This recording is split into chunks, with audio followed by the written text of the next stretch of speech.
Salut, j'espère que tout le monde se porte bien.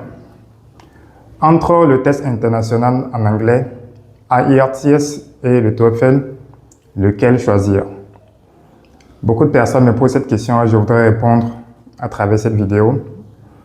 Je vous invite à vous abonner et à partager pour suivre les autres vidéos parce que celle-ci va être brève et je vais faire d'autres vidéos pour apporter plus de lumière.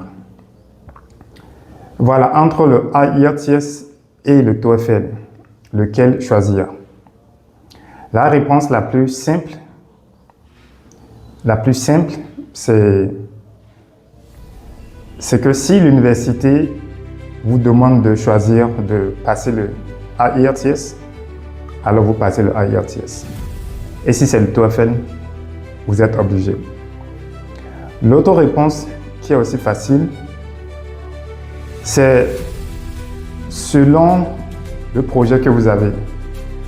Si votre ambition est d'aller au Canada ou en Angleterre, le mieux pour vous, c'est de passer le IELTS parce que c'est un test britannique. Et c'est accepté également pour ceux qui veulent aller au Canada, peut-être pour travailler ou pour faire des études.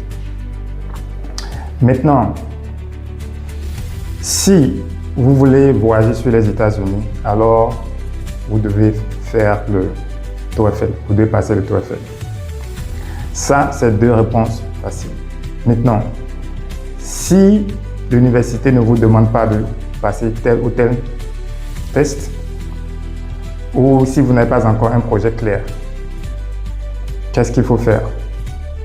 Ben, je vous dirais, si vous vous sentez plus à l'aise avec l'accent américain, alors le mieux c'est de vous préparer pour le TOEFL parce que c'est purement de l'accent américain. Et si vous êtes plus à l'aise avec l'accent britannique, l'accent anglais, alors c'est le IELTS. Voilà. Maintenant, laissez-moi vous dire que de façon générale, l'accent américain est plus facile que l'accent britannique. Cela peut surprendre beaucoup de personnes. C'est déjà pourquoi je disais que je vais faire d'autres vidéos pour apporter beaucoup plus de lumière, pour éclairer. Voilà, l'accent américain est plus accessible, est plus facile à comprendre, à parler que l'accent britannique. Voilà, donc de façon simple, voilà la réponse. Ça veut dire qu'au finish, le mieux serait de passer le TOEFL. Je vais faire d'autres vidéos pour mieux expliquer. Ok, donc c'est tout pour aujourd'hui.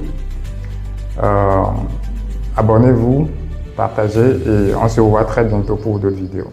À très bientôt.